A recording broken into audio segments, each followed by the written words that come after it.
Hello, everyone. This is Fadi, and I'd like to welcome you again to a continuation of this series on refuting the so-called scientific miracles of the Quran. Today, we are going to tackle yet another claim. This time, we're dealing with the issue that there are 7 heavens and 7 earths. With me here in studio to address this, Dr. J. Smith.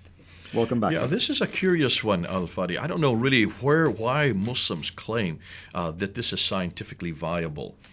We now know that the 7 heavens, they say, are the 7 planets. We now know there are probably 9 planets. They got that wrong. We are not even sure that Pluto is a planet now. That's been declassified. So it's one of those odd things that we'll never know the answer to that. I think this is coming out of lots of literature that existed at this time. Dante's Inferno refers to the 7 heavens and the 7 earths. But my question is, where are the 7 earths that's talking about? Where are this delineation of different earths? And is that the planets then? And so Muslims, whenever I asked, we used to brought this up in Speaker's Corner quite often, and we always asked them, pushed back on them and say, can you explain where the 7 heavens are? First of all, are these galaxies? Are these different heavens?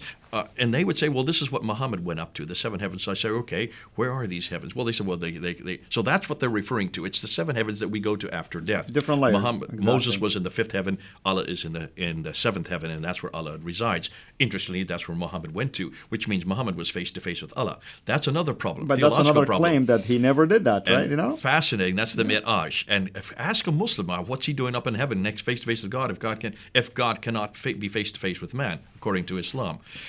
If he could be in Muhammad's presence, could he not also be in Moses' presence in the burning bush, which he was? Then why are you having a problem with Jesus coming to earth? That's right. So that's another theological playback and pushback. But I'd still like to know, and if any Muslim, and I want to talk to you Muslims, if you could come back and tell me where are these 7 earths, help me here. Because this, to me, is an error. This is not a proof. This is an error. And obviously, unless, of course, this is borrowing from other literature, and these are not meant to be physical heavens and physical earth, this is nothing more than imagery. And listen, I studied geology, and one of the things that I studied basically is that, you dig a hole and you can see layers, different layers, but nowhere that I ever studied that there are specifically 7 major layers. No one ever said something like that. So could that be what they're referring to, the different layers? It's possible. But it depends, so you see, the beauty about Islamic apologetics is that it evolves over time. So now they might be telling you it's 7 planets.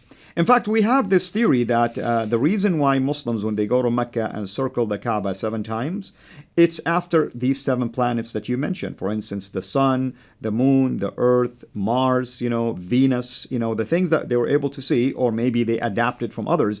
That's one possibility why they do it 7 times. Can I do a pushback on that?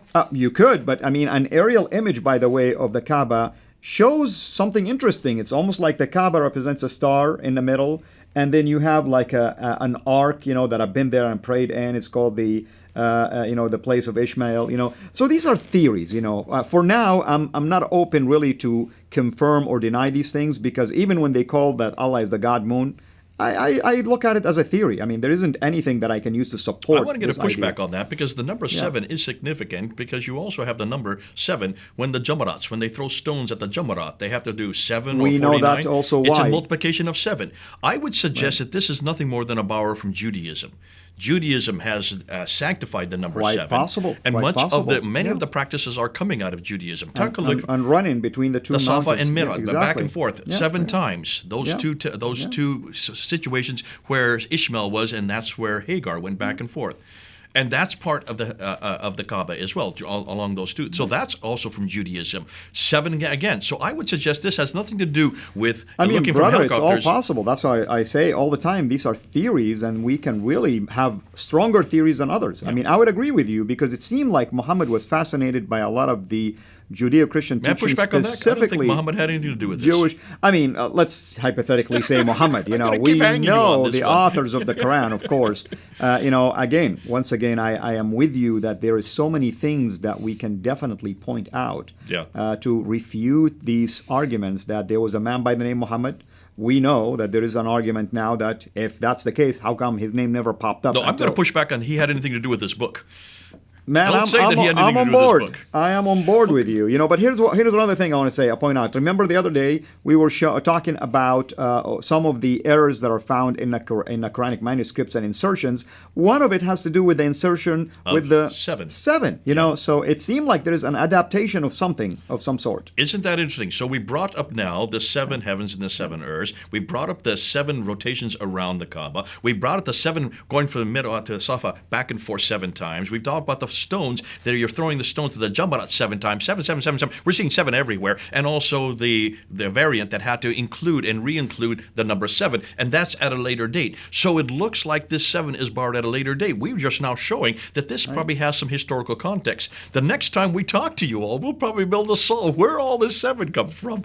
Yeah. Great. But be careful, Muslims. Don't say this is a proof. It looks like this is nothing more than borrowing from the Jews. It looks like it's nothing more than borrowing. These are what you might say idiomatic expressions that have been created, possibly by the Jews again, because of the magic number 7. They see it as their holy number.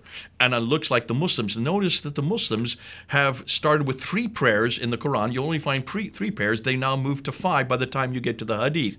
You can see why they had to go out of 3, because the Jews pray 3 times a day. They then had to go to 5. That is, as you move on, you create new numbers. You bring in new, in this case, new practices. It looks like we're going to be talking about this for quite a few years yet to come. Absolutely, man. I mean, you got me excited just thinking about a new series for that. So with that says, don't give these arguments to us, because that's what we do with it. We end up basically creating another dilemma out of this. And, we're hopefully we'll be doing another series on that. So thank you again for joining us. We pray that you would find this yet another helpful tool in your ministry. And if you're a Muslim, please, as we've been encouraging you, if you watch this, write us your comments, reach out to both of us, and we would welcome your interaction with us. Have a blessed day. Thanks for watching. Make sure to like and subscribe. Also, hit the bell so that you don't miss future videos.